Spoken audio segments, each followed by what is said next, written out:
primera parte vamos a revisar la patología quirúrgica de tiroides, ¿no? Es decir, no vamos a revisar toda la patología, sino las patologías que probablemente un tratamiento quirúrgico es una de las opciones, ¿no?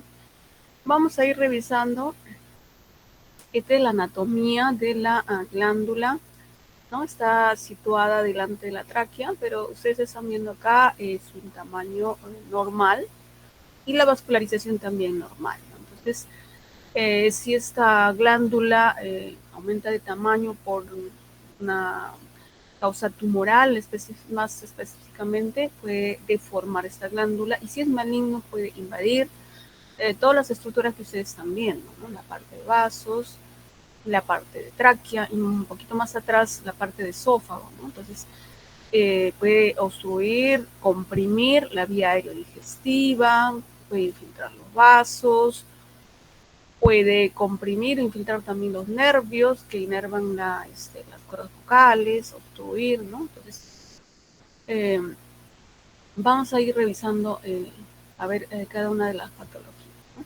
Otro de los conceptos que debemos tener presente es qué cosa es un nódulo tiroideo, ¿no? Un nódulo tiroideo no es más que un aumento de tamaño en número y tamaño de células tiroideas, ¿no? Que pueden ser benignas, ¿no? Simplemente aumento de tamaño. Ahora, la prevalencia en la población se ha incrementado, ¿no? Se decía más o menos de 5 a 50%, ¿no? Hoy en día se está hablando de un 68% de la población en general de la prevalencia de nódulos tiroideos, ¿no? Um, como les mencionaba, la prevalencia es alta, es común, lo vamos a encontrar, y realmente los menores de 1.5 no se van a poder palpar, ¿no? También cabe mencionar que es más frecuente en mujeres que en varones, tiene una proporción más o menos de 9 a 1, ¿no? De 9 mujeres a un varón. También se supone que la más avanzada ha recibido mayor cantidad de estimulación, de factores de riesgo, ¿no? En otra de las zonas también que podemos encontrar mayor cantidad de nódulos tiroideos es en las zonas endémicas, por exceso o por defecto de yodo. Antecedentes de la radioterapia, ¿no? Por alguna patología del cuello, o antecedentes de radiación externa por otras causas, ¿no? Hoy en día se envía exámenes por imágenes por cualquier etiología, a veces ¿no? Dentro de un dolor en el cuello, una odinofagia, podríamos enviar un control ecográfico de cuello, o de repente a veces también se puede carótidas, ecotomografías de cuello, y ahí nos van a informar que se han encontrado, ¿no? Entonces vamos a ver más adelante qué hacemos con esos nuevos tiroides. Otro de los conceptos que hay que tener presente es que es un microcarcinoma. En realidad es un término acuñado más predominantemente, podríamos decir, al cáncer papilar de tiroides, más específicamente, y son aquellos cánceres menores de 1 centímetro, de tipo papilar, como les decía, y que no han ocasionado mayor problema. Entonces, ¿cómo se han encontrado estos microcarcinomas? Mayormente han sido hallazgos en las autopsias de pacientes que han fallecido por otras causas, y al hacer la valoración de la glándula tiroidea, ahí se han encontrado nódulos pequeños, ¿no? Menor de 1 centímetro, con cáncer papilar. Bueno, la incidencia de cáncer de tiroides, ya hemos dicho que los nódulos en general, más o menos la prevalencia es 68%, pero no todos van a ser cáncer, ¿no? Se dice que 5, 18 o hasta el 25% de nódulos van a ser cáncer, ¿no? ¿Cuál es la etiopatogenia? Bueno, en realidad es multifactorial. Hay unos factores que ya están determinados no solamente en esta patología, sino en otras patologías también. A ver, vamos a ver cuáles son. A ver, el factor genético. El factor genético, ustedes saben que está influenciado a múltiples enfermedades, ¿no? No solamente ese tipo de cáncer, ¿no? En este caso se ha hecho una observación, ¿no? Donde mayor frecuencia de nódulos tiroideos en gemelos univitelinos comparativamente con los gemelos bivitelinos, ¿no? De ahí la influencia genética. Pero también en cáncer medular de tiroides, por ejemplo, se ha identificado un autosómico dominante, Y en el cáncer papilar de tiroides también en algunos casos se ha identificado algún gen. El factor genético siempre va a hacer una influencia, no glorioso en cáncer. Dentro de los factores ambientales hay unos también que son muy frecuentes para varios tipos de enfermedades. Por ejemplo, a ver, el tabaco, ¿no? El tabaco es un factor de riesgo para múltiples enfermedades y múltiples neoplasias malignas también, no solamente tiroides, ¿no? Otro de los factores ambientales, la radiación, ¿no? La radiación ionizante también es un factor de riesgo, no solamente para cáncer de tiroides, sino para múltiples neoplasias, ¿no? Acá los específicos son más orientados a tiroides. Vamos a ver, déficit, exceso de yodo, ¿no? Es un factor mucho más directo. Y el embarazo y la ingestión de sustancias gaseosas naturales como la yuca, la mandioca, ¿no? El col, ¿no? Se dice que serían sustancias ociosas, ¿no?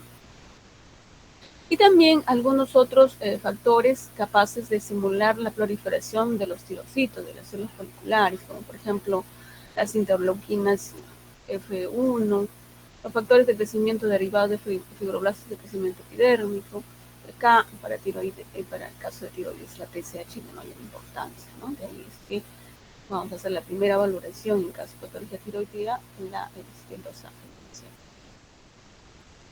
¿Cuáles son los factores de riesgo para sospechar de cáncer, ¿no? A ver, sexo masculino, ¿no? Habíamos mencionado que los nódulos eran una proporción de 9:1, 9 varones sobre 9 mujeres sobre un varón, pero este 1, la posibilidad de que sea una neoplasia maligna es mucho más alta, ¿no?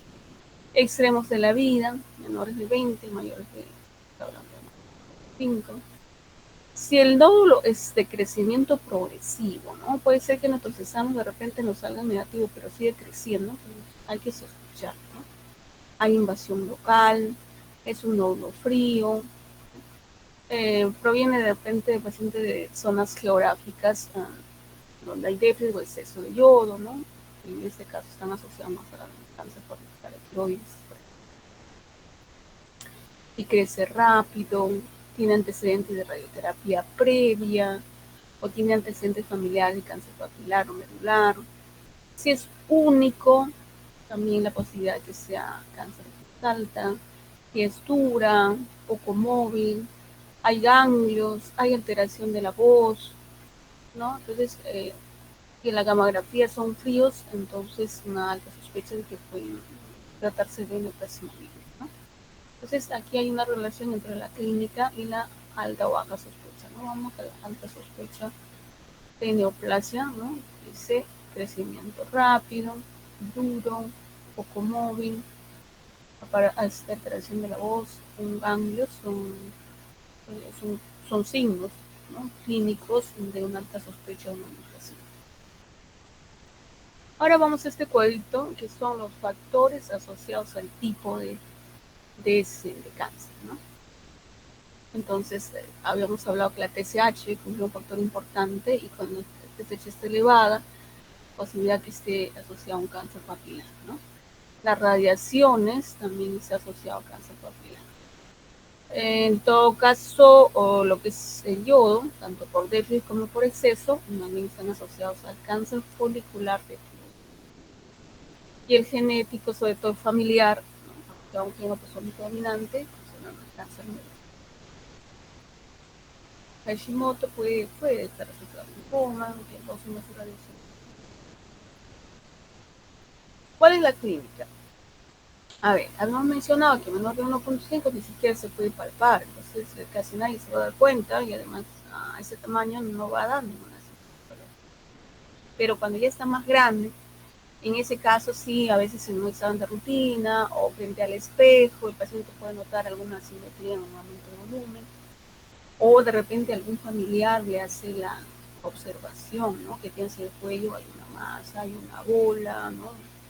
Entonces el paciente acuda a su. En algunos casos, el paciente puede acudir por dolor en la garganta, orinofagia, dolor en el cuello, el oído, ¿no? Y dentro del protocolo es hacer un examen de ecografía de cuello. Podemos identificarlo. En el caso de que ya sea muy grande, ¿no?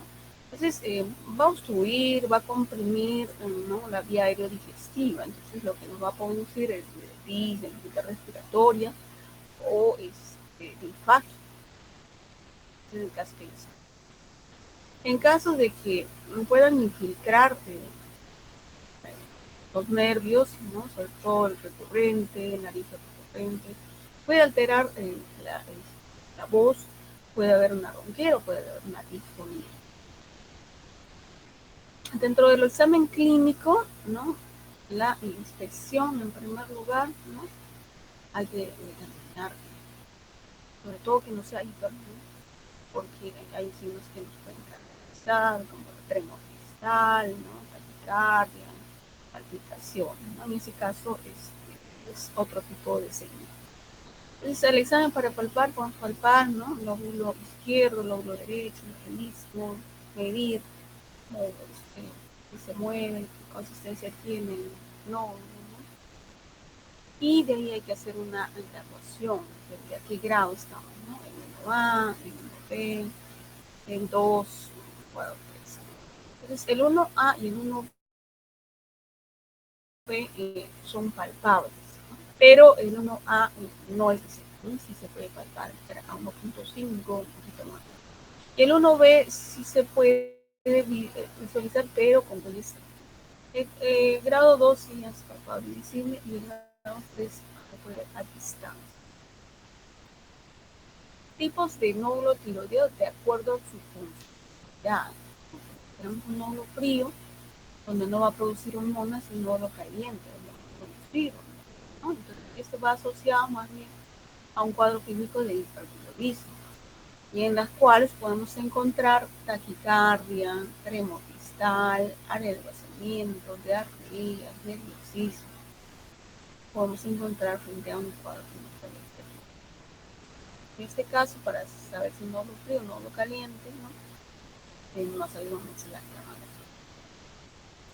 ¿Cuáles son los exámenes de ayuda diagnóstica? A mí me mencionado que el más importante es la TSH, ¿no? La TSH es la hormona que mayor nos va a dar bastante información, si es eutiroidea o es hipertiroidea o es hipo, ¿no? Si está bloqueada, estamos frente a un hiper, perdón.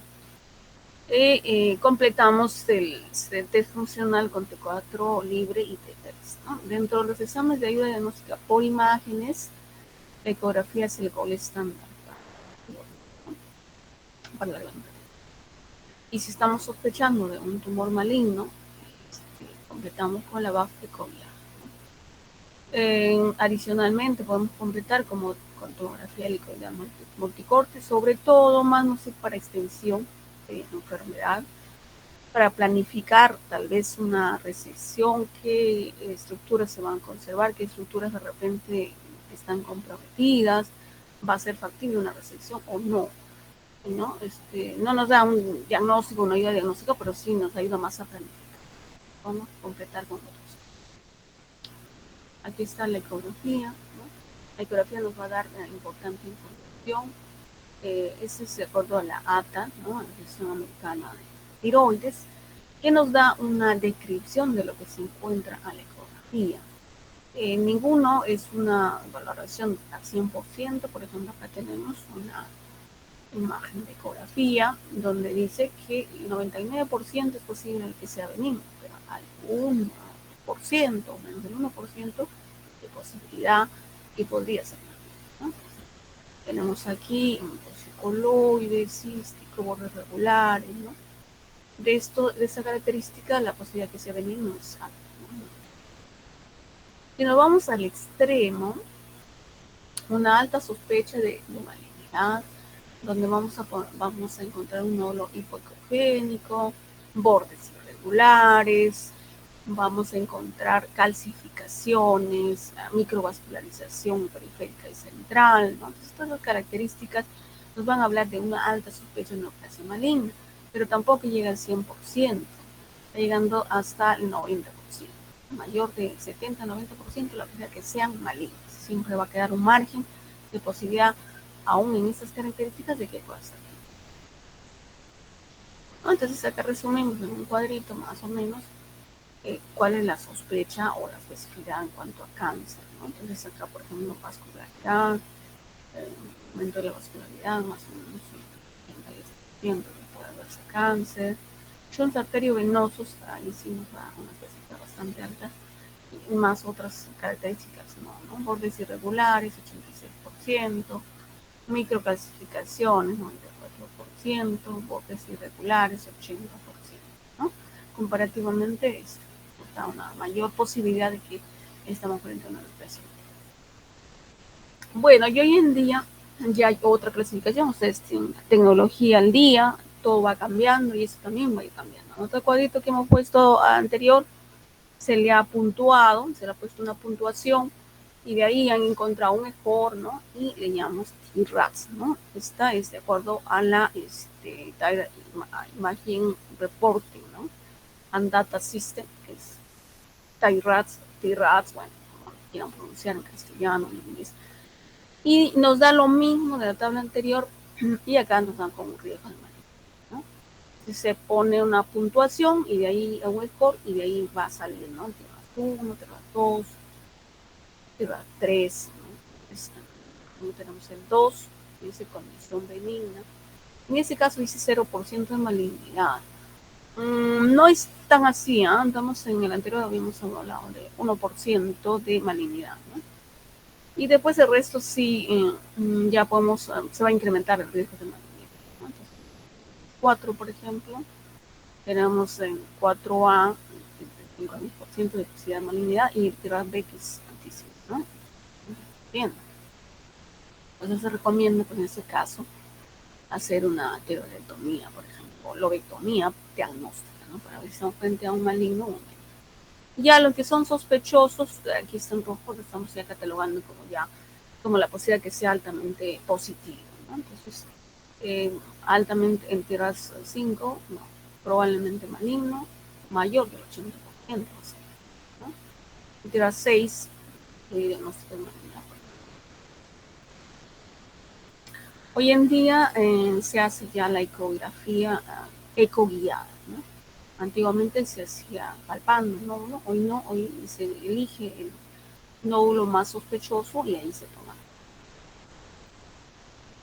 Y también ha cambiado lo que es el informe de lo que es de la biopsia, ¿no?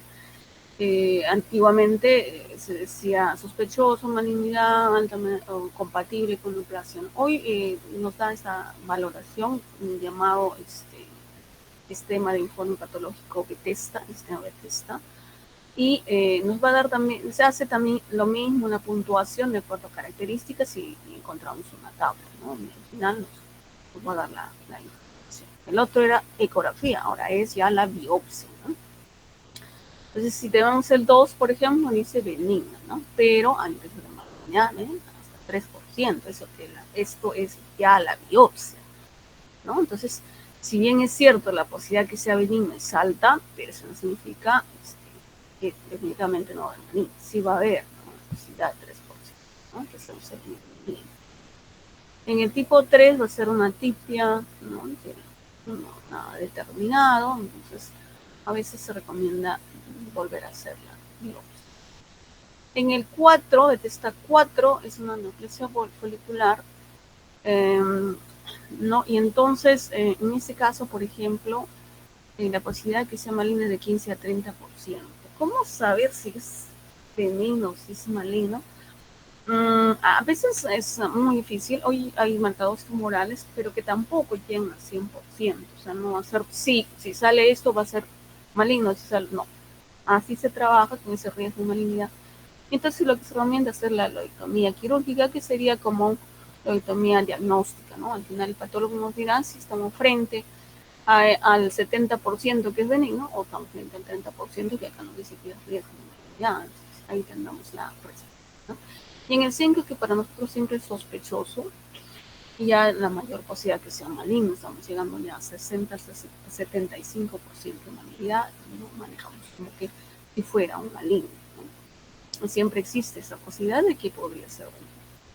Y el 6 sí se dice benigno, pero maligno, Pero a pesar de que podamos tener un resultado de que nos diga malignidad, siempre hay un porcentaje mínimo de 1% de que podría resultar que fuera benigno, así con todos los resultados. Entonces, en medicina no hay nada absoluto, todo es probabilidad. Es la probabilidad de que sea benigno, la probabilidad de que sea maligno, ¿no? ¿Qué tanto porcentaje, ¿no? Entonces, para ello debemos determinar exactamente de quiénes hacemos el tratamiento médico, el tratamiento. La gamografía se usa más para ver funcionalidad, no para determinar, y nos ayuda tampoco a ver si estamos con un cáncer o no, es más para determinar funcionalidad. Y el que sí definitivamente nos va a dar información de que es benigno, maligno, definitivo, y la anatomía. Entonces, aquí está la puntuación que les hablaba, ¿no? De del TIRADS, ¿no? Y aquí ustedes pueden ver cómo se ven. Le van dando un punto, ¿no? Una puntuación, y al final van sumando, ¿no? Y por los puntos te van catalogando en qué TIRADS se encuentran, ¿no?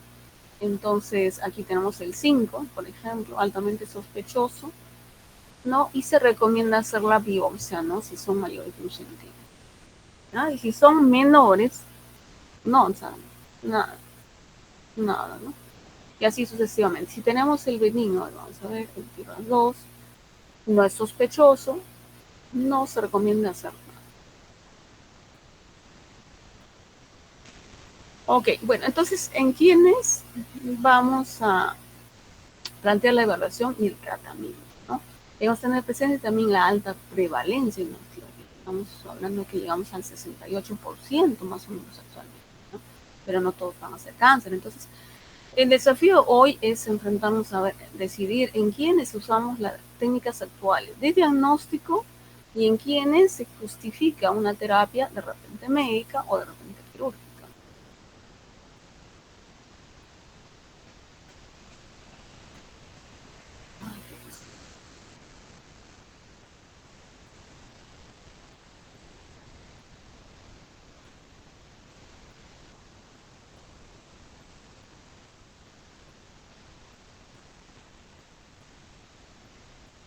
Ok, bueno, entonces vamos a ver cómo manejamos los osteoides sin factores de riesgo. A ver, ¿qué hacemos? Si nos encontramos incidentalmente con no tiroideos, no hay factores de riesgo, todo lo que he mencionado con 20 puntos, ahí 20 ítems. Entonces, y son quísticos, simples, pequeños, no deberían estudiarse. Si son nódulos hasta 1 centímetro, ¿no? O menores de 1 centímetro, diría yo, pero tienen factores de riesgo, habría que hacer la observación. Pero si tenemos más de 1 centímetro, tenemos factores de riesgo, en este caso estamos indicando la biopsia por expresión vía ecografía. ¿Qué hacemos entonces? Habíamos mencionado mayores de 1 centímetro con factores de riesgo, TSH en primer lugar, completamos con 4. Si es que la TSH está bloqueada, el hiper va para otra total, no examen quirúrgico. Y si es o hipo, ahí sí, ¿no? Va. ¿No? Entonces, el BAF nos informará maligno, cirugía, sospechoso, también sí. Entonces, ¿qué hacemos con el benigno? Bueno, si estamos frente a un benigno, podemos observarlo y repetir lo mismo en 6 o un año, ¿no? Repetir el BAF, repetir la ecografía en 6 meses, ¿no? Si está igual, en observación, o ha disminuido, pero si crece o aumenta el volumen, también se puede hacer una cirugía diagnóstica. Y en el caso de los quísticos que mayormente eran benignos, pero estos quistes, a pesar de ser benignos, estos pueden volver a crecer, ¿no? Entonces, en ese caso, a pesar que es benigno, también podemos recomendarle así. Bueno, ¿y qué hacemos en los benignos? O sea, ya con los sospechosos, el tema sospechoso, ya sabemos qué debemos hacer. Pero, ¿qué hacemos con los benignos? A ver, depende de la escuela, ¿no? Porque en esa escuela dice, podemos probar con tratamiento supresor de TSH y valoramos a cabo de medio año, ¿no? Entonces, este igual ha disminuido, pues quiere decir que es observación, pero si por el contrario está mayor, obviamente va a ser, ¿no? Ya con sospechoso, cáncer o cáncer. ¿no? Si es menor, ¿no? Igual o menor, pues se puede hacer el seguimiento. ¿En quiénes entonces está indicada la cirugía? En los malignos, en los sospechosos, en los benignos que de repente te están haciendo compresión o obstrucción también. En otros lóbulos que de repente yo todos mis exámenes salen negativos, pero está creciendo, entonces también va a ser. En lóbulos quísticos que 99% es benigno, pero si aumenta el volumen, recidiva, entonces también va a haber. Y también estamos recomendando los nodos mayores de 4 centímetros, que sea benigno, también estamos recomendando. En todo caso, la cirugía tiroidea desempeña hoy un papel importante en el tratamiento de patología tiroidea, ¿no? En malignos, en casos que son altamente sospechosos, no va a dar el diagnóstico, si es, si no es.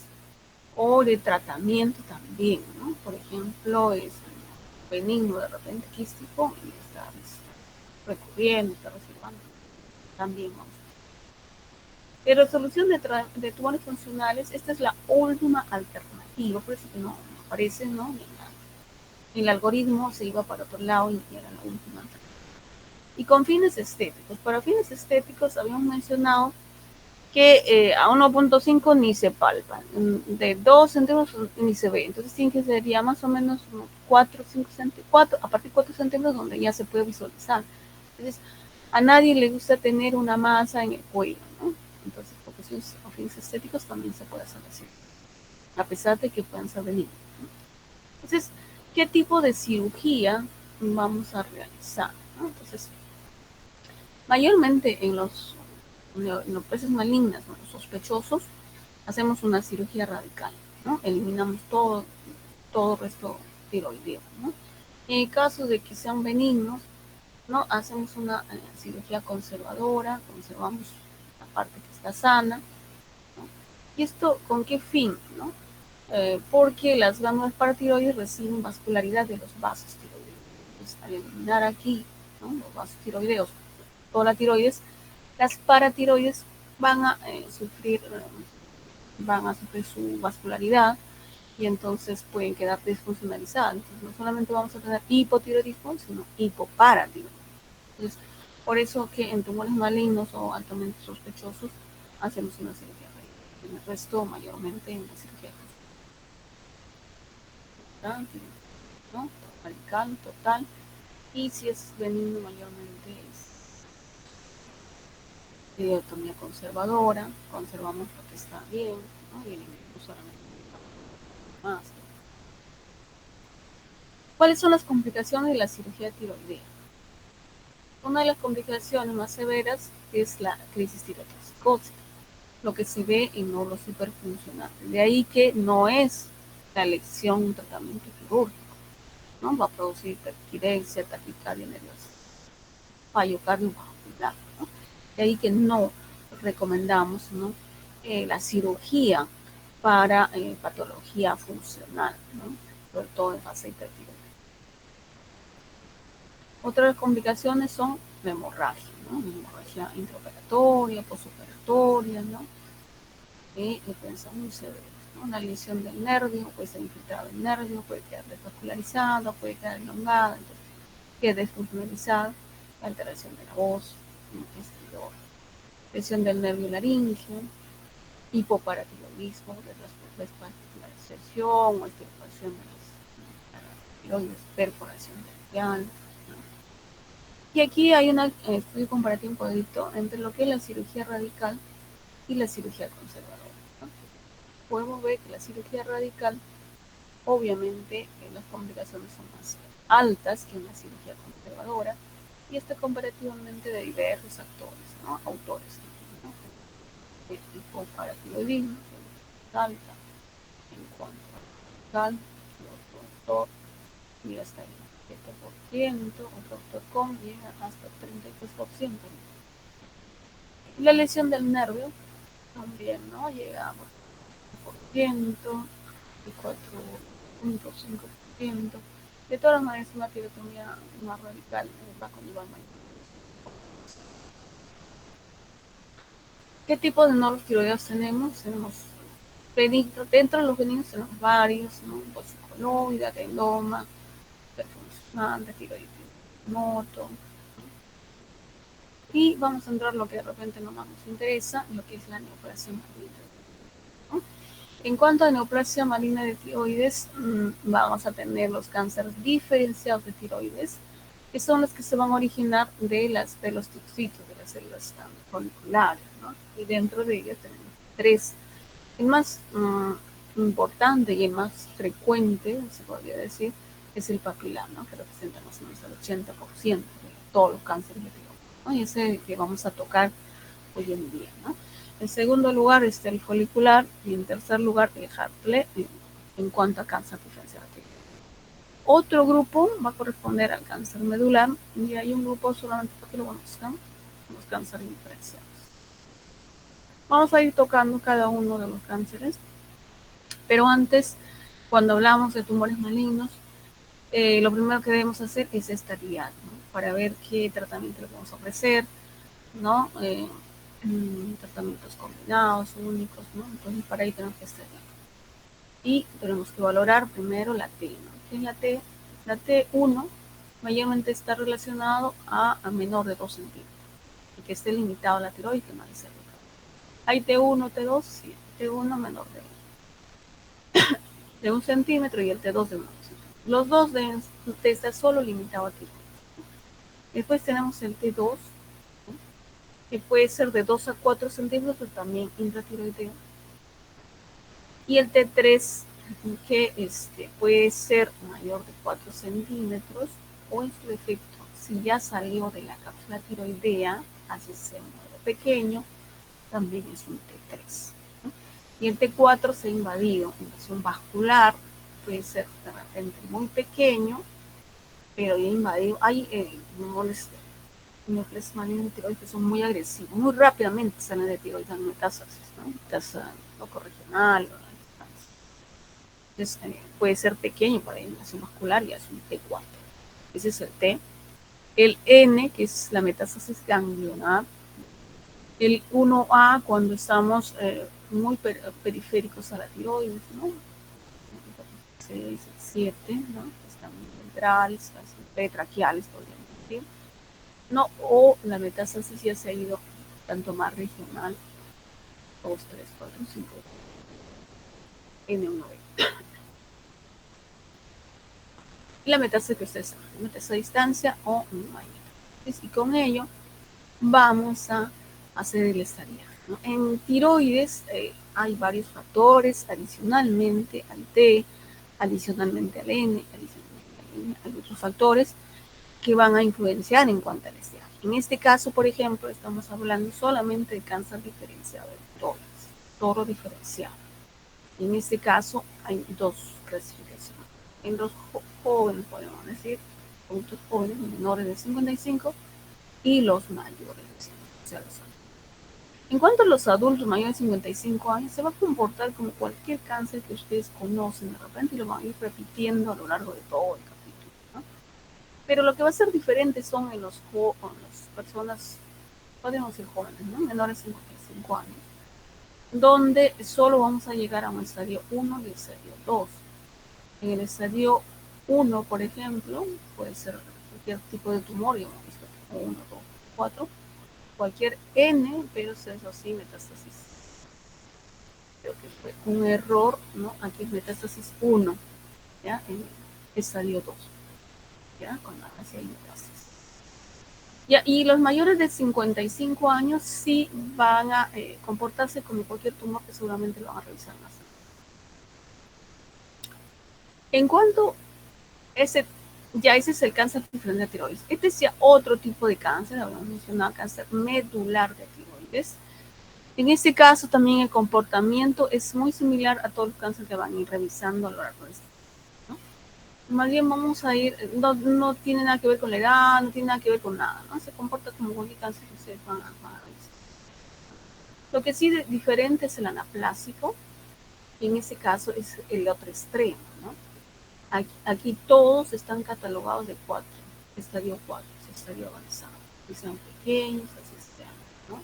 Este es un cáncer muy agresivo, ¿no? Y todos están en ese. Vamos a hablar un poquito de cada uno de los tipos de tumores malignos. Y ahora vamos a hablar de cuánto el cáncer por la tiroides, ¿no? Representa más o menos 60-80% de todos los cánceres.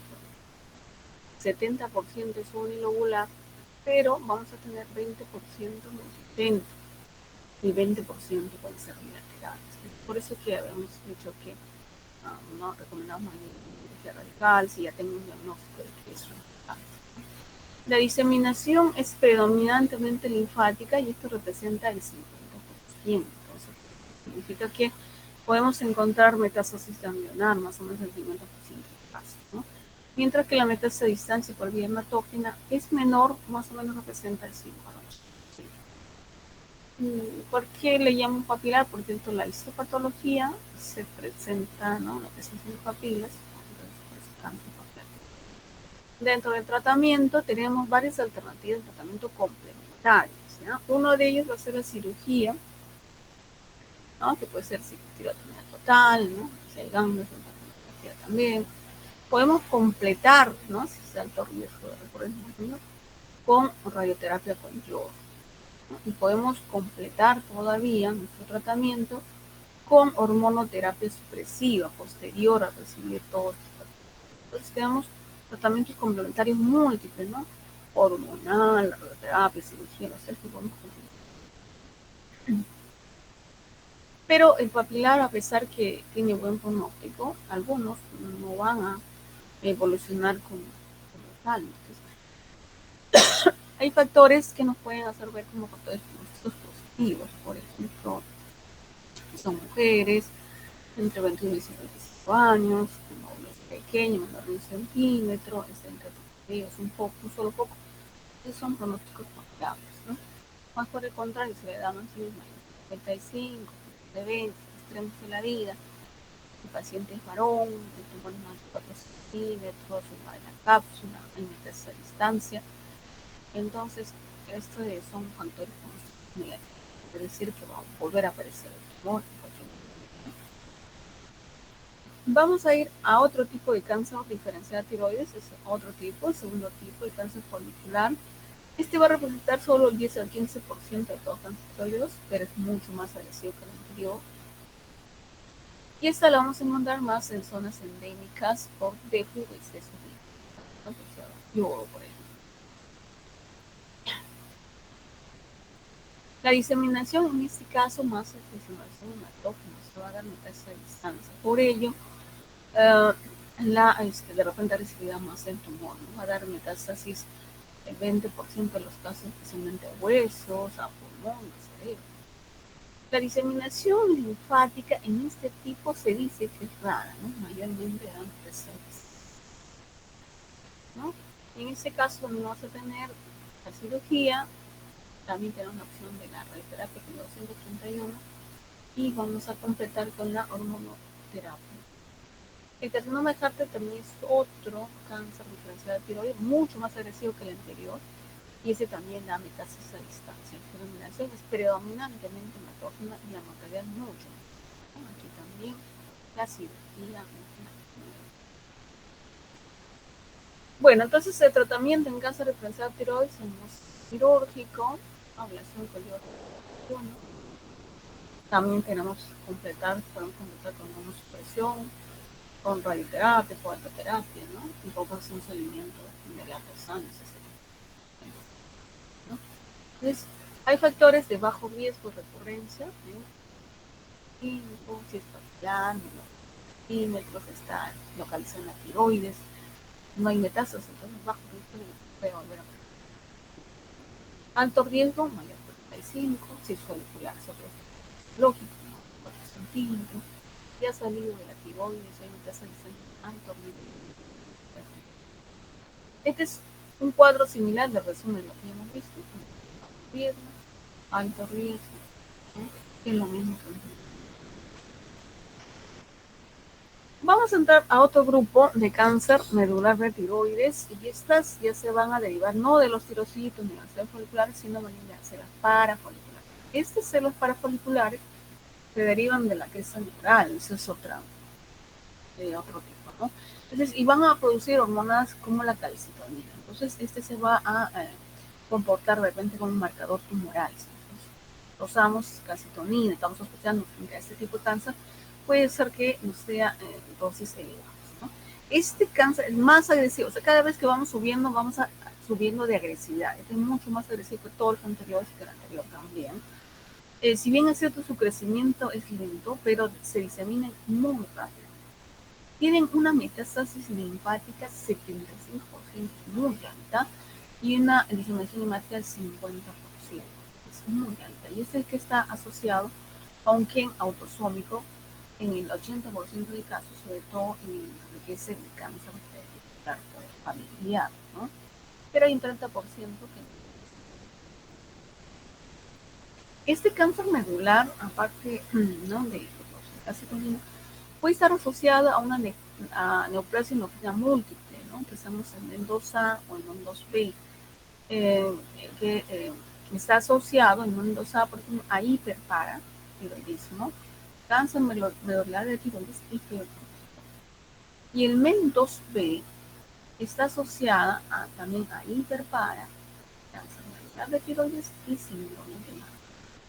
Entonces hay que buscar, cuando hay un cáncer medular de tiroides, hay que descartar que no esté asociado a otras neoplasias. Bueno, y en este caso, uno de los marcadores es la calcitonina, que nos va a diferenciar, ¿no?, de otros tipos de neoplasias. En este caso, sí, no tenemos alternativas de tratamiento, solamente la única alternativa de tratamiento es la cirugía. Y bueno, los tratamientos de cirugía por lo general son más óptimos en estadios 1 y estadios 2, ¿no? Cuando en estadios 3 y 4 ya la resecabilidad está disminuida. Este es un tumor muy agresivo, ¿no?, y no es radiosensible ni es quimiosensible. Entonces, la única alternativa es la cirugía. Por eso vamos subiendo de agresividad del tumor, ¿no? Ya aquí solamente la alternativa es cirugía, se diseminan rápidamente, entonces para ya encontrar un estadio 1 o estadio 2 va a ser bien difícil, mayormente está en estadio 3 y estadio 4. Y vamos para que ustedes lo conozcan, el cáncer anaplásico. Bueno, ese es un tumor muy agresivo, representa del 5 al 15%, y puede más del 5%. Este cáncer sí le he traído para que tengan conocimiento, para que lo conozcan, porque en realidad no hay ningún tratamiento que pueda controlar la enfermedad.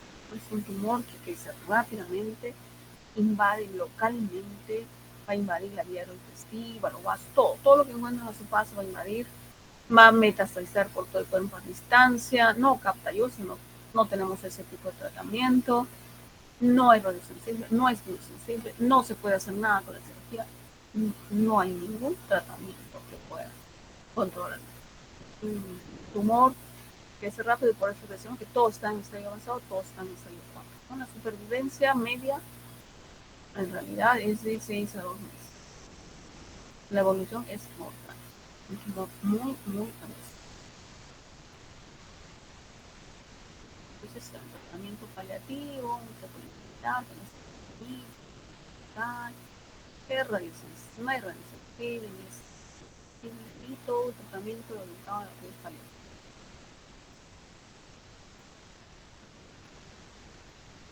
Bueno, en resumen, podemos decir que aquí están los tres diferenciados, ¿no? El papilar es predominantemente linfotrópico, pero representa el 50%. El folicular es predominantemente hemático, y puede metástasis a los huesos, ¿no? Hígado. El cártle también diseminación a distancia hemática, ¿no? El cáncer medular puede estar asociado a un gen autosómico dominante y asociado a la neoplasia endócrina, ¿no? Y la neoplasia agresiva, ¿vale?, por todos lados, y el linfoma que puede ser consecuencia de una.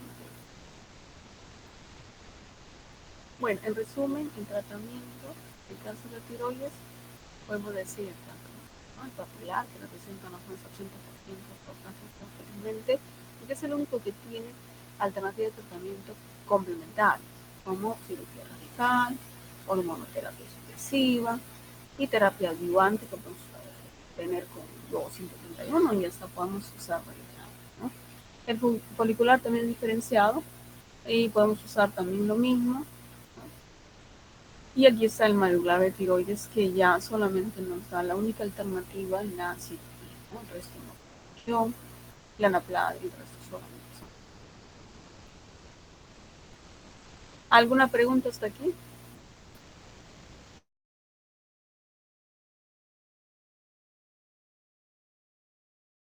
¿Ninguna?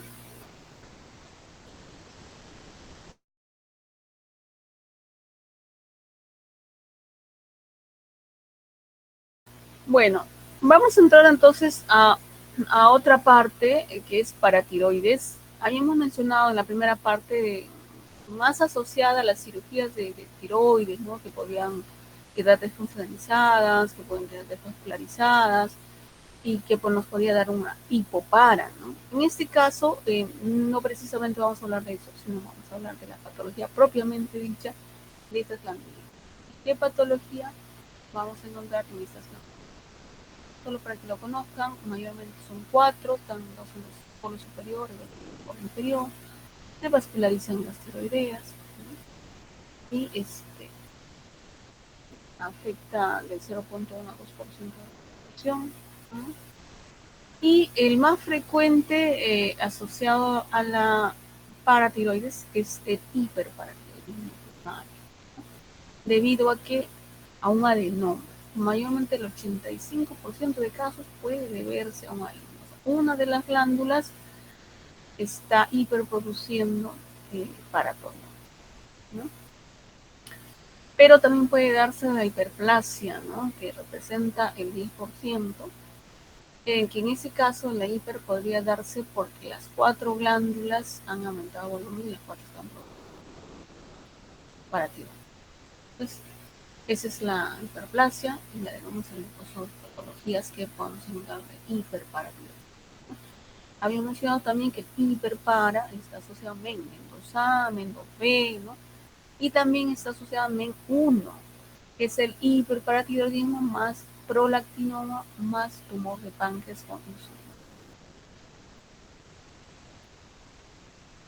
Otro de los puntos que no debemos olvidar también es si hay cáncer de paratiroides.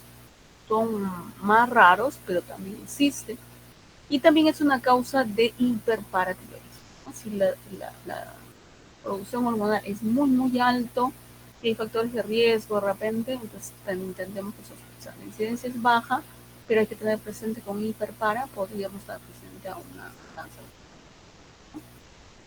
Entonces, dentro del cuadro clínico, a veces el diagnóstico directo es muy difícil. Entonces, lo que se hace es un diagnóstico retrospectivo, mayormente porque ha presentado otros tipos de cuadros clínicos, como por ejemplo un paciente que puede ser formador de cálculos, ¿no?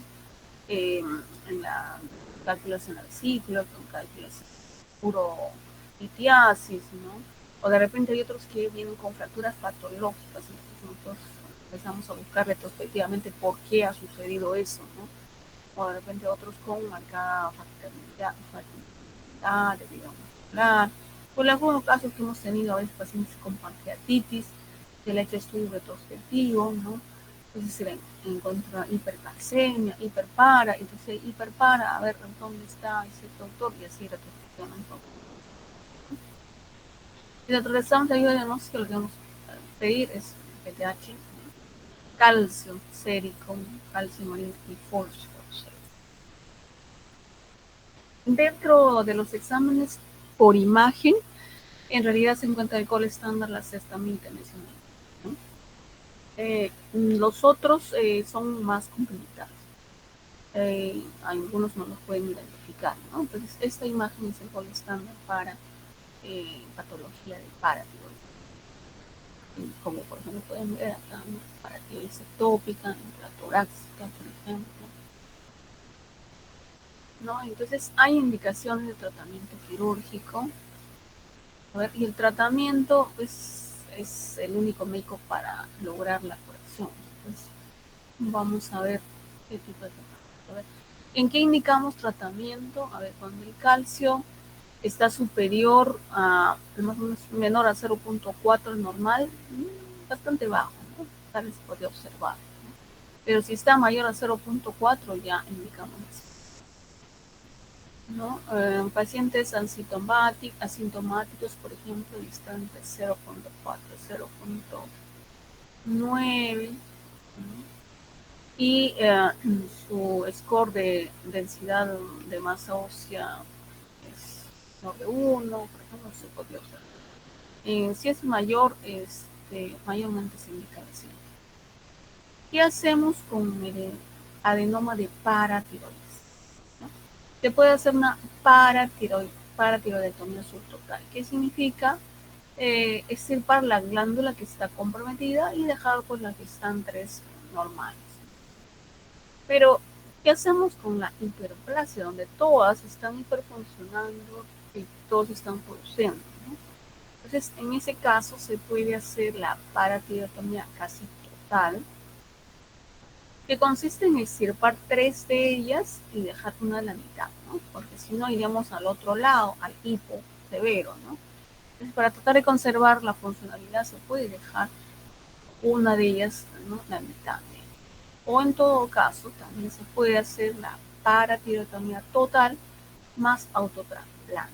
Todo con la idea de que como siga produciendo la, la PTH, ¿no? Entonces se puede hacer entonces, como les decía, paratiroidectomía total más autotrasplante de una de ellas, para tratar de conservar el funcionamiento de la paratiroidectomía. Ok, ¿alguna pregunta hasta aquí?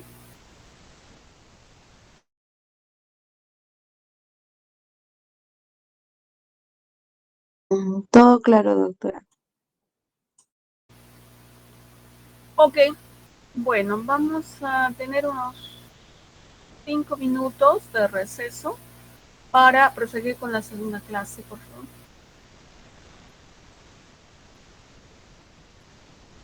Ok, doctora, gracias.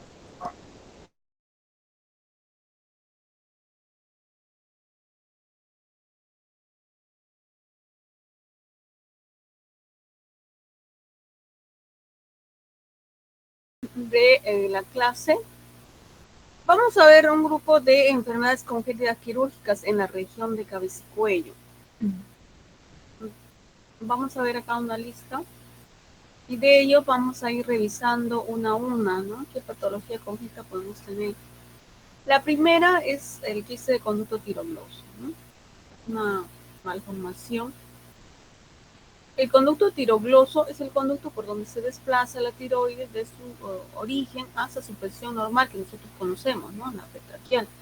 Pero este conducto debería obliterarse más o menos entre la octava y décima semana intraútero.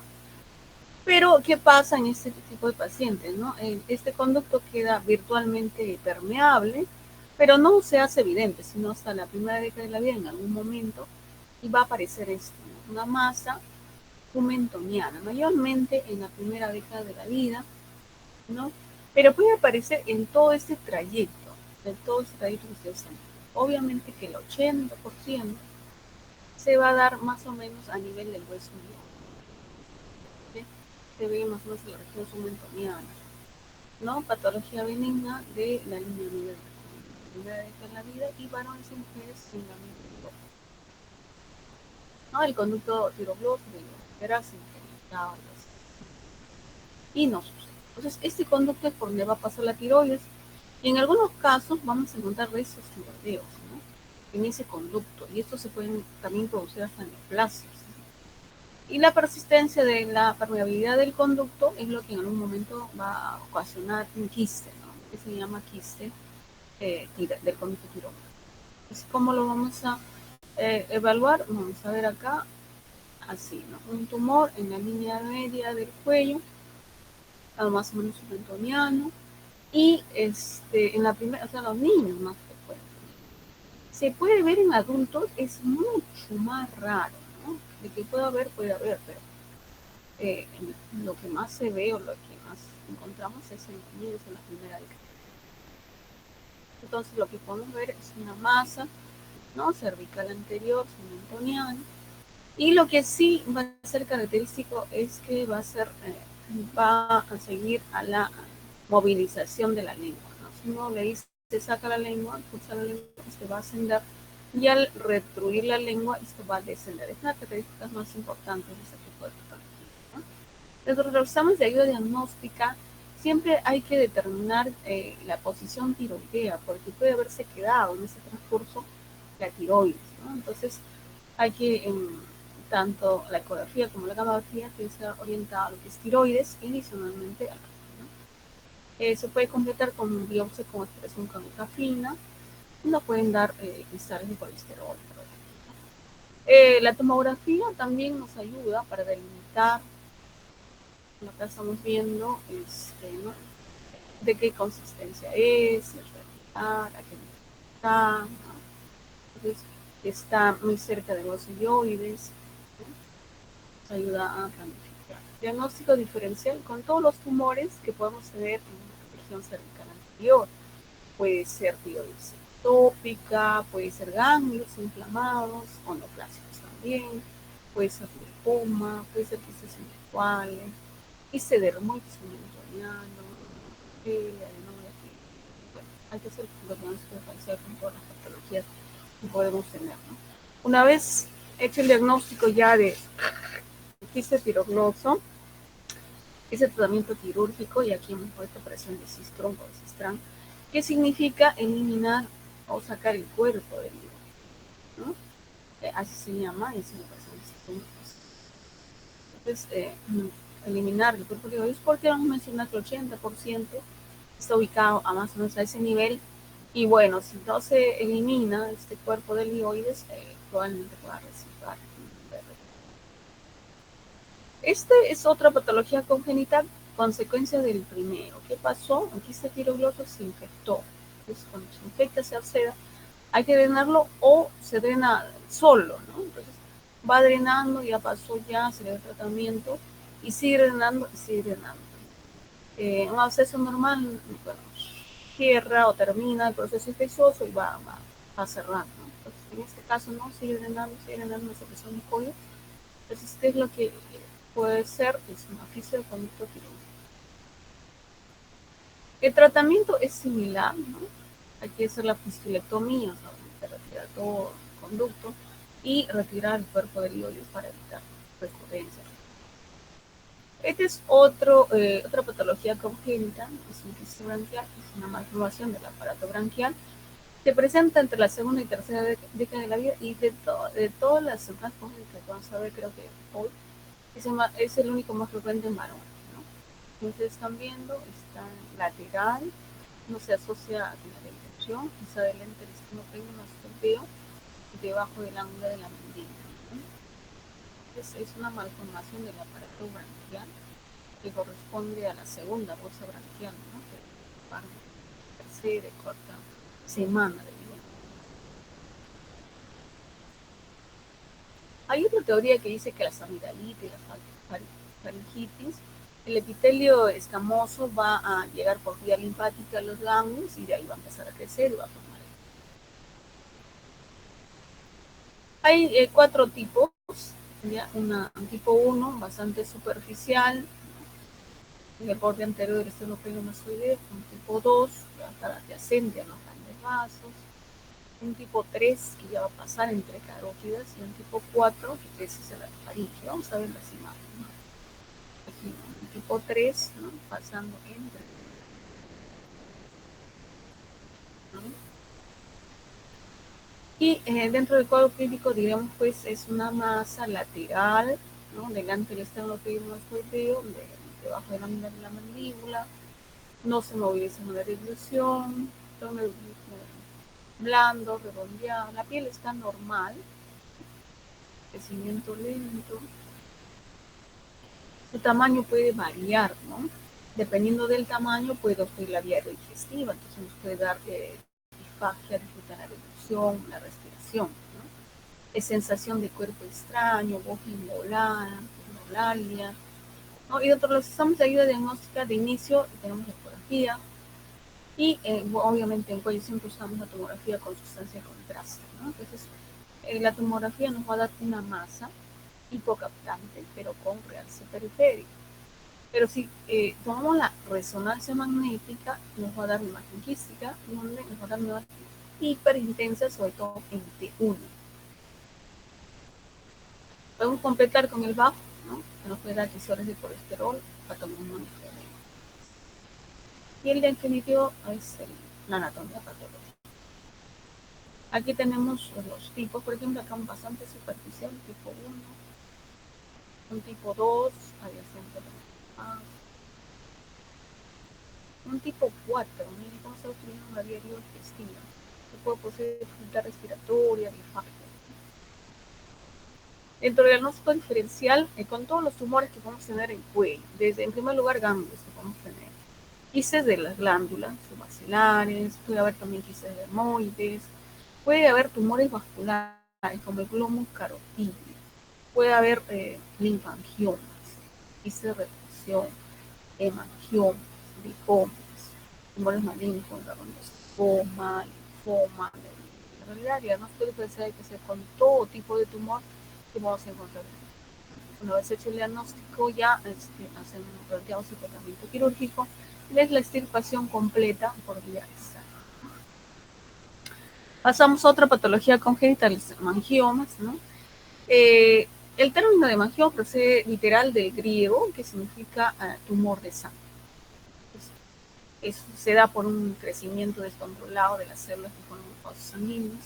Y a pesar que sea una tumoración benigna, puede ser tan aparatosa como ustedes son, ¿no? Y desfigurante, ¿no? Mayormente lo vamos a encontrar en cabeza y cuello en el 80% de casos, entonces por eso que lo repasamos en este capítulo.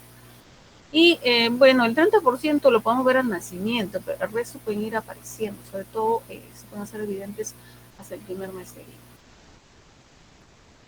Es más frecuente en prematuros y en raza blanca, ¿no? Se dice que también en mujeres, probablemente por el efecto estrogénico que simula el crecimiento celular, el número y tamaño celular. Tenemos más frecuente en cara, cuero cabelludo, labios, párpados. Por eso que lo vemos en el caso. Dentro de la etiopatogenia, en realidad no teníamos alguna evidencia de cómo podía proceder. Hoy en día se plantea, ¿no?, esa de explicación, donde se cree que la falta de oxígeno en la placenta durante los primeros meses de gestación podrían producir alteraciones en la circulación placentaria, puede ser hipoxia, ¿no? Y la falta de oxígeno sería un estímulo para que las células que, ¿no?, de los vasos sanguíneos empiecen a proliferar sin control, ¿no? Tiene 3 fases de evolución: una fase de crecimiento que se inicia más hacia el primer mes de vida, según hasta el año de vida, una fase estacionaria un tanto variable y una fase involutiva, donde el hemangioma va a perder brillo, el color rojo se vuelve gris, se aplana, se ablanda y va desapareciendo gradualmente. Puede ser completo o parcialmente. Significa que hay que hacer el tratamiento en esa porción de que no ha disminuido completamente o bueno. La velocidad es impredecible, hay varios estudios. Uno de ellos que acá mencionamos es que se dice involuciona 50% a los 5 años, 70% a los 20 años. Entonces, de todas maneras, va a haber un porcentaje, del 30%, que definitivamente no va a evolucionar, o si lo hace en forma incompleta. Entonces, en ese caso, hay que plantear qué tratamiento podemos hacer, ¿no? Antes de ello, vamos a revisar la clasificación de los hemangiomas. Tenemos hemangiomas capilares, representados por hemangiomas por proliferación de los capilares de calibre normal. Mayormente son planos, no hacen sobresalencia de la piel, ¿no?, a diferencia de los hemangiomas cavernosos, que más bien están constituidos por grandes espacios sanguíneos, cavidades delimitadas, hacen sobresalencia de la piel, ¿no?, y los mixtos que van a tener ambas características. Dentro del cuadro clínico, los hemangiomas capilares son de color rojo vinoso, son planos y a la digitopresión van a desaparecer, a diferencia de los cavernosos, que más bien son de color un tanto azul oscuro y hacen sobresaliencia de la piel, ¿no?, y a la digitopresión no van a desaparecer. Una de las características importantes de los hemangiomas, que son tumores vasculares, es que se van a hacer turgentes y aumentan de volumen a los esfuerzos, cuando puja, cuando llora, ¿no? En esos casos se va a ver que va a aumentar de volumen. Dentro de los exámenes de ayuda diagnóstica, ya que estos son tumores vasculares, obviamente los exámenes también van a estar orientados a lo que es para determinar ese tipo de tejido, ¿no? Entonces, en primer lugar tenemos el ecodoppler. Nos sirve sobre todo para ver los flujos, ¿no? Alto flujo, bajo flujo. El alto flujo más asociado a personas y las arterias venosas, por ejemplo. Ya no la tomografía nada más, sino la angioten nos ayuda a diferenciar lo que es una malformación vascular linfática o hemática, ¿no? O venosa específica. La angioresonancia nos va a ayudar o nos va a permitir valorar la infiltración de tejidos profundos, delimitar estructuras, ¿no? Grupos musculares, planos faciales, vasos principales. ¿Cuáles son las complicaciones de los hemangiomas? Ya han visto en las imágenes, lo primero en la cara se va a ver la desfiguración definitivamente, ¿no? Si está muy cerca a orificios, puede obstruir, ¿no? En caso de la visión, puede producir ambliopía, ceguera, astigmatismo. En el tracto respiratorio, obstrucción, pues la que va a producir dificultad respiratoria, disnea, estridor, ¿no? En gastrointestinal, puede producir sangrados, ¿no? Hígado, hepatomegalia, el tratamiento. El tratamiento o la elección de tratamiento va a depender, en primer lugar, el tipo, la localización, la edad del paciente y la extensión, ¿no? Depende de la edad, el pequeño, todavía está, en qué etapa está, ¿no? La extensión de la enfermedad, de repente estoy esperando que crezca más o menos progresivamente, que crezca más de lo normal, por ejemplo, ¿no? El tipo, ¿no? Si es, dentro del algoritmo de tratamiento que podemos tener es tanto en fase proliferativa como en fase involutiva. En fase proliferativa mayormente cuando está creciendo más de lo que supuestamente podemos esperar, ¿no? Y si vemos, vamos a ver en todas las fases, se puede hacer uso del láser, ¿no? Pero el láser está orientado más a componente superficial, ¿no? Entonces, cuando tenemos componente profundo, no nos va a ayudar. Otro de los tratamientos que está casi en todos sería cirugía, pero aquí está, ¿no? Cirugía, pero aquí no, en la proliferación temprana, en los primeros 6 meses, no. Y la cirugía está en rojo porque la cirugía está considerada, al ser vascular, está considerada como un tratamiento de riesgo, ¿no? Por el riesgo sangrado, intraoperatorio, postoperatorio. Entonces, para ello pueden haber tratamientos alternativos. Vamos a ver. Entonces, la conducta siempre es expectante. Cuanto más pequeño es el niño, entonces más conservador, ¿no? Lo que hacemos mayormente es medimos y fotografiamos, ¿no? ¿no? Y evaluamos de acuerdo a las etapas, ¿no? Pues en fase de crecimiento, estacionaria, de repente estamos en la fase involutiva. Pero si en un momento necesitamos hacer tratamiento, podemos tener claro, sustancias esterilizantes, hoy en día mayormente con alcohol, o también tenemos quimio, ¿no? Quimioterapia con corticoides sistémicos sobre todo, por ejemplo la prednisona, la dexametasona. Pero la dosis es bastante alta, ¿no? Entonces a veces pueden tener efectos adversos. En hemangiomas pequeños, por ejemplo, también se puede infiltrar, ¿no? Corticoide con la transindolona. También en hemangiomas pequeños, ¿no? Se puede usar corticoides tópicos como el clobetasol, ¿no? También para hemangiomas pequeños. Propanolol es uno de los medicamentos que se está usando hoy en día dentro del protocolo, ¿no? Se descubrió accidentalmente, se podría decir, en Francia, por Francia en 2008, donde un paciente estuvo en tratamiento con corticoides a dosis altas por hemangioma y produjo un efecto adverso, ¿no? Una cardiopatía secundaria al corticoide. Entonces se empezó a dar el propanolol y lo que vieron es que obviamente se controló la cardiopatía, pero empezó a reducir también el hemangioma. Entonces a partir de ahí ya entran los protocolos también el propanolol en tratamiento. También se puede usar el interferón alfa, pero solo para disminución, no es para tratamiento definitivo. En caso de que hay mangiomas planos, a veces se puede usar también la crioterapia o la nieve carbónica. En todo caso, a veces el tratamiento quirúrgico a veces es el de mejor elección, pero tiene sus limitaciones, ¿no? Entonces, hoy hemos mencionado que el láser, por ejemplo, solamente nos sirve para componente superficial y para componente profundo sería el tratamiento quirúrgico.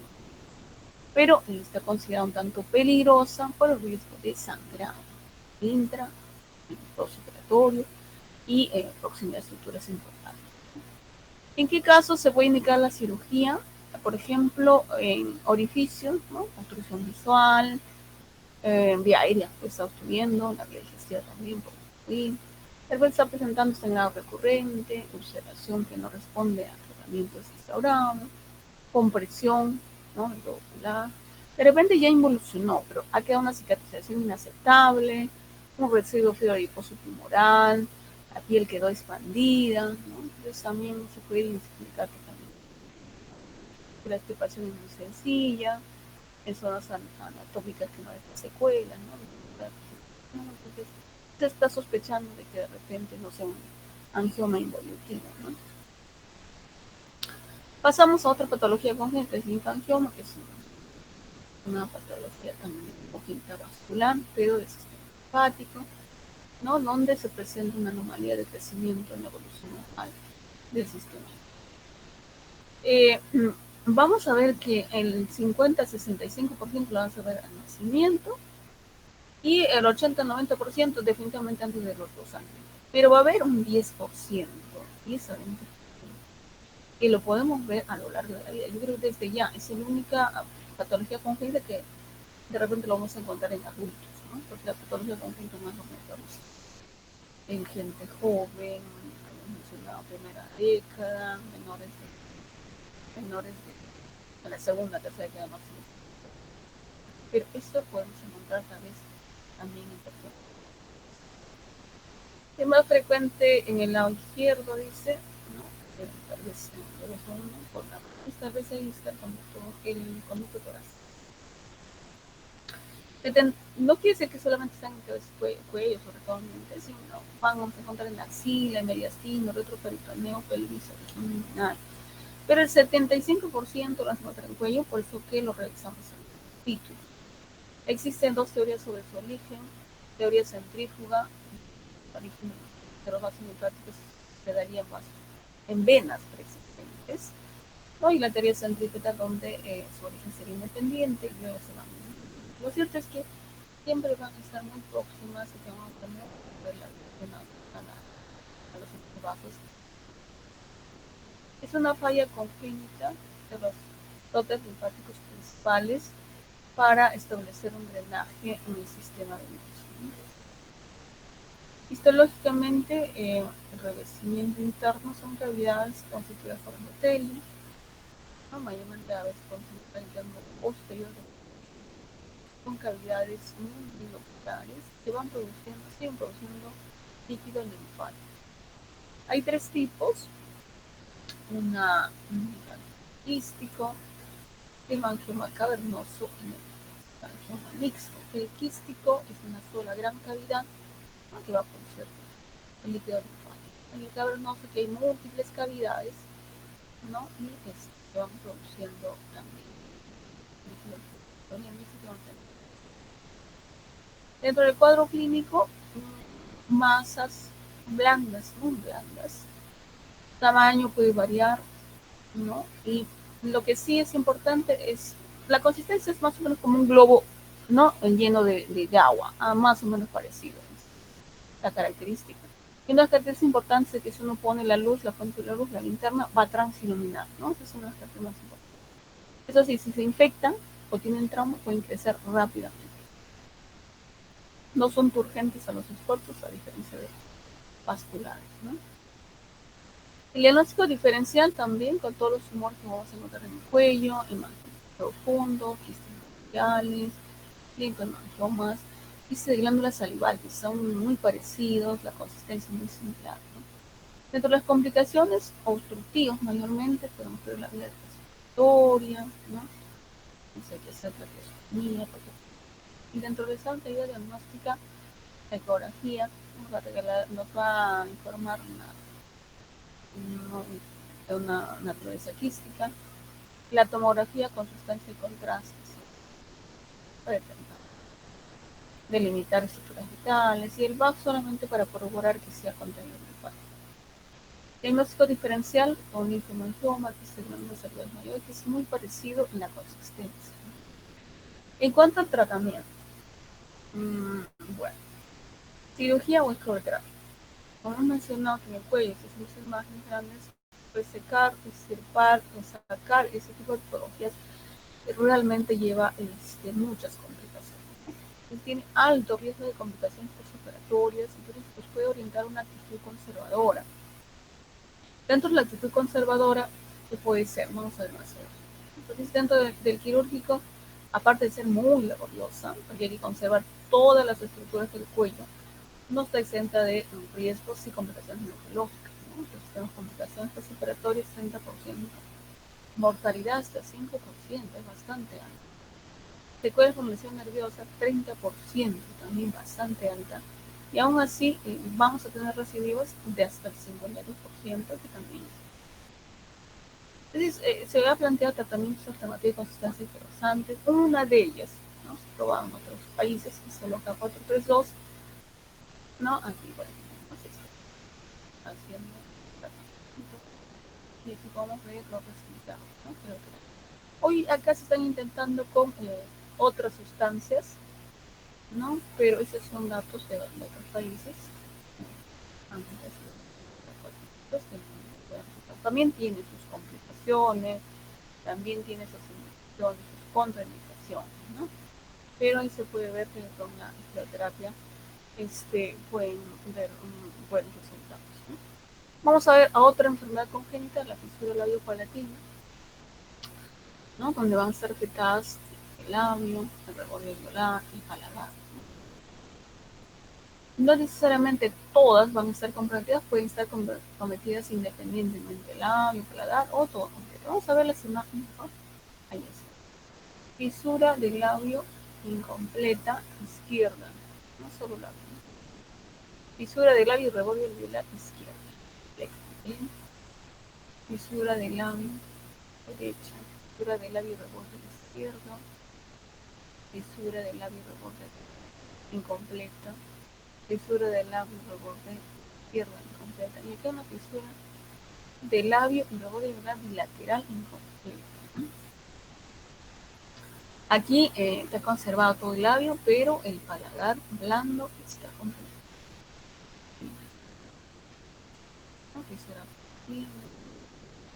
Acá el labio está bien, el paladar duro también, pero el paladar blando hay una fisura. Acá está muy bien el paladar duro, el labio y el paladar blando hasta cierto punto, ¿no? Pero tenemos una bula bífida, es una fisura de paladar blando incompleta. Y estas son las más severas, las más completas, fisura labiopalatina, donde es una malformación de la pata branquial también, donde debería funcionarse los procesos laterales con la premaxila, no sucede y bueno, nacen con su fisura. La podemos tener fisura labiopalatina incompleta izquierda y acá fisura labiopalatina completa izquierda. Y ya estos son ya más severos, son severidad bilaterales. Tenemos fisura bilateral completa derecha, incompleta izquierda, y estos son de los más severos, ¿no? Fisura labiopalatina bilateral completa simétrica y fisura labiopalatina completa bilateral simétrica. Entonces, un mal desarrollo del aparato branquial. Los procesos laterales debían fusionarse con la premaxila, en novena y tercera semana intraútero, y no sucede. ¿Cuáles son los factores de riesgo? Bueno, en el 30% se debe a factores genéticos, ¿no? Vamos a tener antecedentes familiares, ¿no? Pero el 30% va a ser ambientales. Vamos a ver cuáles son los nutricionales. Déficit de ácido fólico 3 a 4 meses antes del embarazo. Y todo el embarazo, obviamente, ¿no? Sustancias tóxicas como la talidomida, antiguamente se usaba para los náuseas, hoy ya no se usa, entonces disminuida. Otros son los procesos infecciosos, la rubiola en el primer trimestre. Hoy creo que la mayoría de las mujeres y todos, creo que la mayoría se encuentran ya vacunadas contra la rubiola, entonces eso también ha bajado. Edad de la concepción, alteraciones emocionales de otro tipo ya, cruzó, escaldante. Bueno, entonces, ¿cuáles son las complicaciones? De inicio, si es completa y bilateral, bueno, esas son las más severas. Lo que va a haber afectado de inicio es el trastorno funcional, ¿no? No va a poder hacer la succión de la leche, lo primero que debe hacer, ¿no? Y la otra es que va a regurgitar a la nariz, ¿no? La parte de la nariz que cumple una función respiratoria, de limpiar el aire, calentar el aire, entonces esa función se va a ver afectada. Otra, la dismorfia facial, y en el caso ya más grande, defecto en la población, tendencia a la amigdalitis, otitis, faringitis, malposición dental, dificultades en la alimentación, como de inicio de dicho, ¿no? Dificultad en la succión, en la mamarización, infecciones del oído, pérdida auditiva, retrasos en el habla y el lenguaje, problemas mentales. En todo caso, va a estar afectada las 4 funciones, ¿no? La función estética, la función respiratoria, la función hospitalaria de Teutonia y la función fonatoria. Entonces, nuestro objetivo al hacer tratamiento es recuperar en lo posible todas esas funciones y nos valemos de tratamientos complementarios, ¿no? Puede ser quirúrgico, ortopédico, genética para lentes, terapia del lenguaje nos ayuda mucho para estimulación propioceptiva temprana, de inicio, ¿no? Ortopedia de recién nacido, ortopedia cirugía plástica para lo que es el labio, cirugía maxilofacial para lo que es el paladar, otorrino para ver.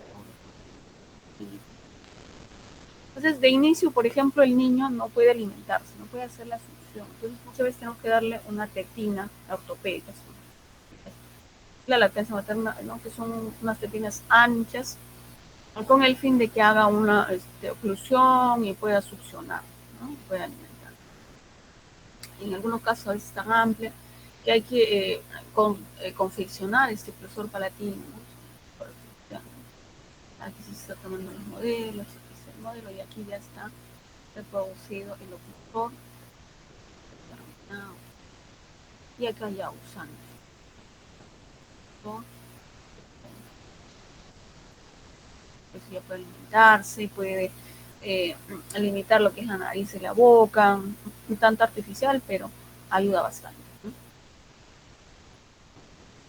Y entonces viene la cirugía, ¿no?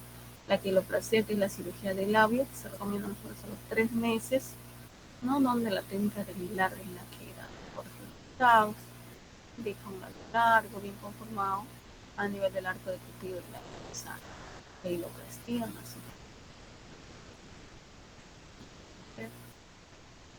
¿No?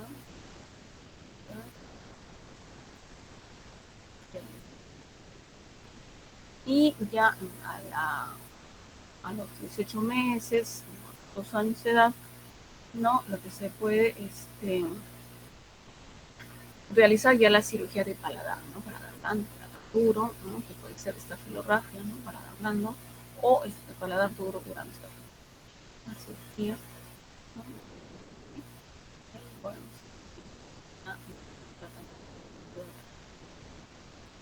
paladar. Y hay tratamientos posteriores, ¿no? En realidad es un seguimiento hasta que termine el crecimiento y la idea es recuperar o tratar de compensar todas las funciones perdidas, ¿no?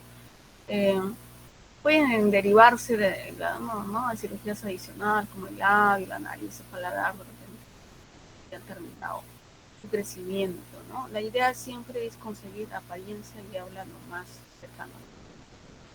La nariz, por ejemplo, se puede poner hasta la adolescencia, cuando el rostro ha terminado su pleno desarrollo. Esta es otra patología congénita, viene del latín, que significa tortus coli, ¿no? Tenemos acá un personaje de celular. Ustedes saben que ustedes ahorita tienen pues su celular, toman fotos, ¿no? Antiguamente pues no había, ¿no? No había tanto. Pero lo único que se representaba, o sea, hacer representaciones en sus esculturas, ¿no? Sus pinturas, ¿no? Entonces, esta es una de las esculturas que dice este personaje de la historia universal. Entonces, ha sido representada de esta forma. Entonces, se piensa que él habría padecido, ¿no? Y por eso la han representado de esa forma. Bueno, entonces la torrícula vagina congénita es una deformidad del cuello, ¿no? Se puede presentar al nacimiento o de repente puede ser evidente también los 2 primeros meses, ¿no? Lo cierto es que vamos a tener un acortamiento del músculo esternocleidomastoideo y que va a disminuir o va a limitar el movimiento del cuello.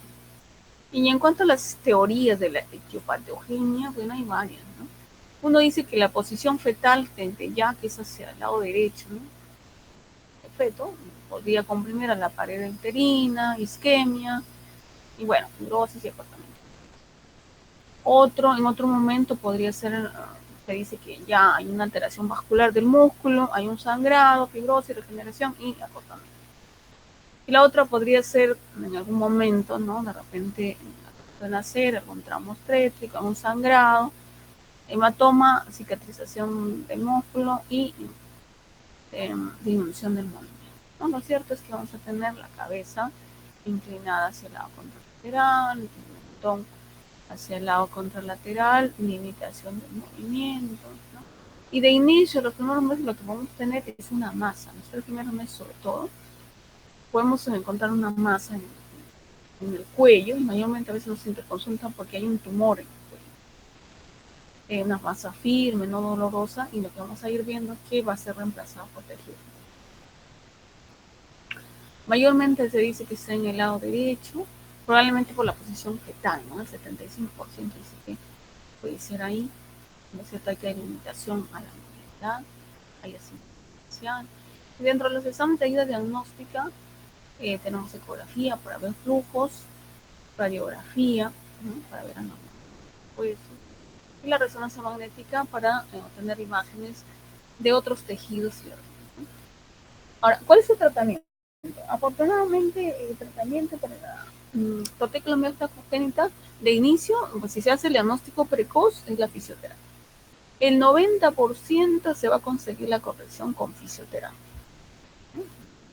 Estiramiento, rotación, que se le enseña a la madre, lo va a hacer en la casa y va a mejorar. El 90% se va a conseguir una recuperación.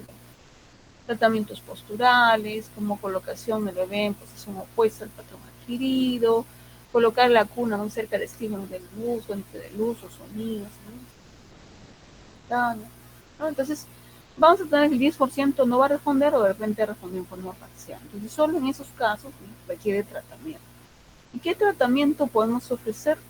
Puede ser una cetoplastía que mayormente no la hacemos, y más el más usado es la miostomía del músculo esternocleidomastoideo. Vamos a hacer las incisiones, ¿no? En todas las inserciones del músculo esternocleidomastoideo. Bueno, estos pacientes son obviamente más humanos, ¿no? Entonces, la posibilidad de que la columna ya esté alterada es muy alta y obviamente que pueda revertir es muy difícil, ¿no? Entonces, por eso se dice al año que no hayan respondido a tratamiento de fisioterapia, ahí se plantea el tratamiento. Porque cuando son ya más grandecitos hay que reeducar a la columna, ¿no? Porque se está usando un bollito quirúrgico, ¿no? Un paciente más sano. Ok, esta es otra patología congénita muy frecuente y es porque va a aparecer una masita a este nivel. Y la mamá a veces, muchas veces lo trae y nos dice, bueno, se cayó de la cuna, se golpeó con algo, se hizo un chinchón y no baja, ya hace un mes y no baja. Entonces nosotros que conocemos la zona más o menos, nosotros probablemente sea una malformación congénita que no se han dado cuenta, pero que lo asocian a un trauma, a un golpe, ¿no? Este quiste dermoide epidermoide es una malformación congénita, pero puede aparecer en todo el borde de la órbita, en la fontanela, en el piso de la boca, ¿no? En el cuello, ¿no? Pero cuando aparece justo acá, muchas veces, casi la mayoría de veces las mamás asocian a un trauma, a un pequeño golpe, ¿no? Entonces lo traen porque hay una masita que no está bajando. Entonces uno puede decir, es una masita de grasa, y no, es una congénita, pues, muy está derivado del epitelio germinal embrionario, ¿no? Y como les decía, puede ubicarse en toda la órbita, en el reborde orbital, en los ángulos, en la oreja, inferior, cansancio, impaciente más, es impaciente mayor, ¿no? Y no molesta mayormente, ¿no? Pero ¿qué puede producir? ¿Cuál es la fisiopatología? Bueno, va a horadar o puede horadar la tabla externa, la tabla interna y puede perforar, ¿no? Y entrar en contacto con las meninges o también con la aorta. Y si no lo hace, lo que va a producir son este, deformidades, ¿no?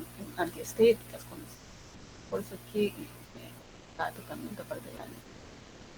Entonces, esa es la fisiopatología. Si no se no molesta nada, pero pueden producir horadar la tabla interna, la tabla externa, entrar en contacto con la gente. Dentro de la clínica, lo que vamos a ver son masas redondeadas, de tamaño variable de 1 a 2 centímetros, pueden ser blandos, pastosos, elásticos, fluctuantes. La piel puede ser normal, no está eritematoso, no está doloroso, ¿no? Y pueden estar libres de tejidos profundos, pero también pueden ser fibrobiósticos. Entonces pueden estar adheridos al periósteo. Hay que abrir el periósteo. Entonces, cuando dice, no, es una masita, no, ¿no? Probablemente hay que abrir el periósteo para poder retirar todo el tumor, ¿no? El quiste, la malformación. Moldean el hueso y van a provocar depresiones visibles y antiestéticas cuando se retira, ¿no? Y el tratamiento sería quirúrgico y bueno, antes del año de vida o el año de vida, ¿no? Ok, esta es otra malformación congénita, ¿no? Una anquiloglosia, que es lo que comúnmente ustedes conocen como frenillo lingual, ¿no? Es un acortamiento, una fibrosis del frenillo que está atrapando la lengua, dificultando los movimientos, ¿no? Y obviamente cuando más grande va a dificultar la pronunciación de las palabras. Dentro de la clasificación tenemos varias, uno por ejemplo simple, cuando solamente la brida compromete la mucosa, compuesta cuando la brida compromete la mucosa y el músculo arenaloso, otra clasificación parcial cuando puede llegar a la mitad, total cuando toda la lengua está atrapada, y hay otra clasificación acá que creo que sí es más objetivizable, no lo puedo pedir, y está dada de acuerdo a la longitud de la lengua libre. El normal de la longitud de lengua libre debe ser 16 milímetros. Menor a esta, ya estamos hablando de anquiloglosia leve, de 12 a 16 milímetros, moderada, de 8 a 11 milímetros, severa, de 3 a 7 milímetros, y completa ya menor de 5. Vamos a ver. Anquiloglosia completa, anquiloglosia severa completa, anquiloglosia severa, anquiloglosia completa, ¿no? Severa.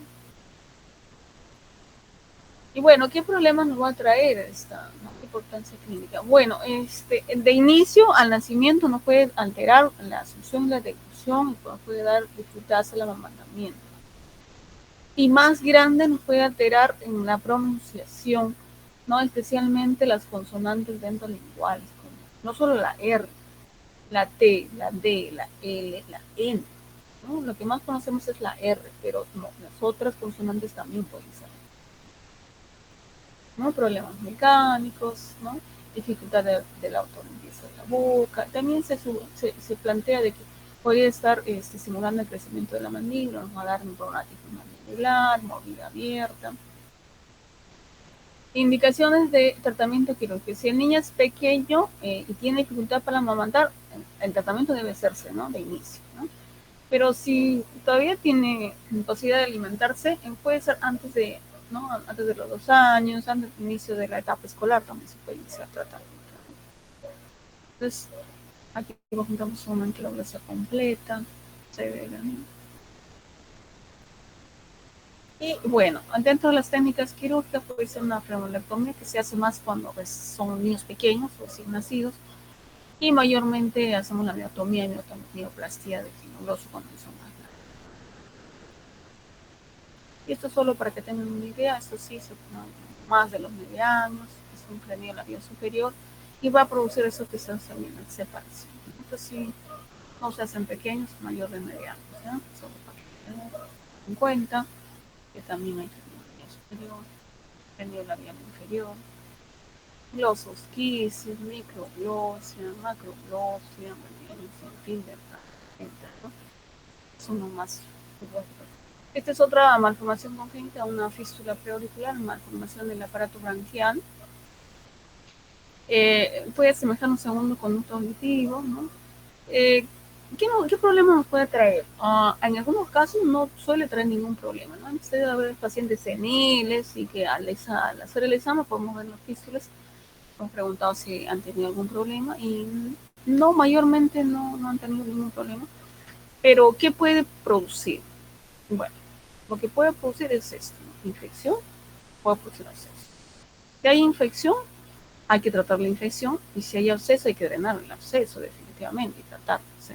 Pero una vez que ya se produce una infección, ya está indicado el tratamiento quirúrgico de tratamiento quirúrgico de la malformación, ¿no? Puede ser hereditario, más frecuente en mujeres, puede ser unilateral y bilateral, ¿no? Esta es otra patología con el apéndice preauricular. Estos son rezagos de piel y cartílago que semejan unas pequeñas pabellones auriculares, ¿no? Por eso se llama poliotía o apéndice auricular. Este tipo de malformación congénita en realidad no trae mayor problema.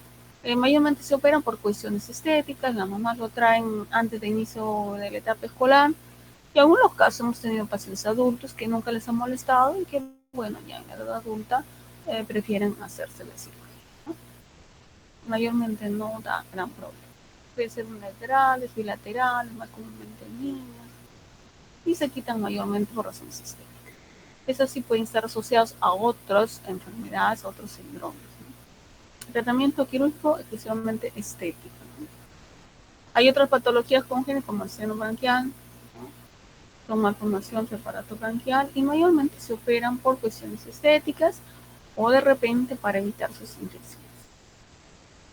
Fístulas branquiales, también son malformaciones del aparato branquial, resto branquial, lo que quedó del aparato branquial, ¿no?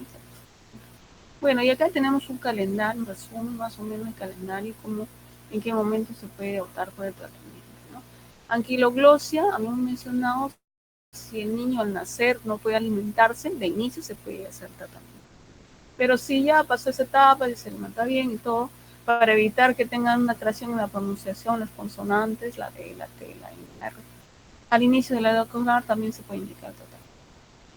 El frenillo labial, mayormente a los 9 años, ¿no? No hay que coordinarse con apéndice preauricular, se puede diferir, es netamente estético. Y se de cola de ceja al diagnóstico conveniente al año para evitar ¿no? Los hundimientos antiestéticos, ¿no? Quiste tirogloso al diagnóstico, resto branquial mayor de 1 año, quiste branquial al diagnóstico, fístula branquial de 1 a 2 años, y la tortícolis miasma congénita, habíamos dicho, a partir del año de edad, que no cede a fisioterapia. Ok, estas son algunas de las enfermedades congénitas de la clínica de psicosis. No sé si tienen alguna pregunta.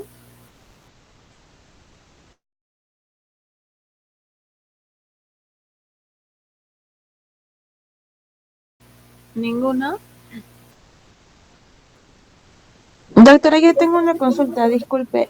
En las primeras patologías había una que era por la persistencia del conducto, pero es de la infección. O sea, ¿cómo es que se infecta? ¿Tendrían que infectarse por dentro o por fuera en la formación de la fístula?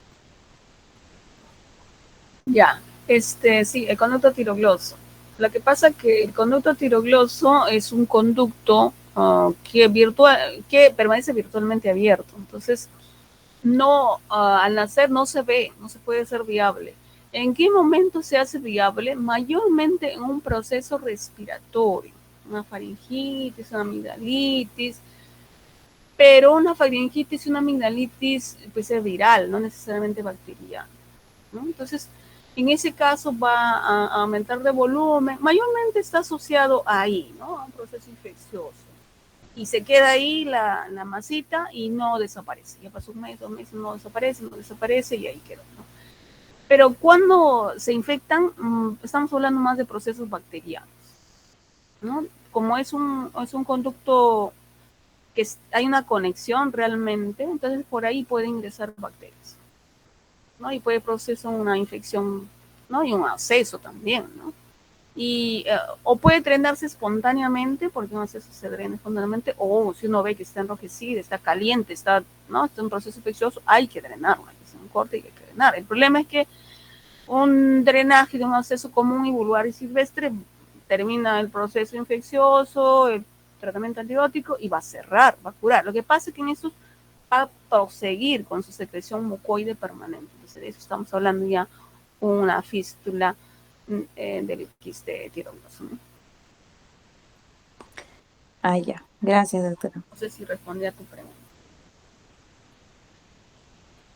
¿Alguna otra pregunta?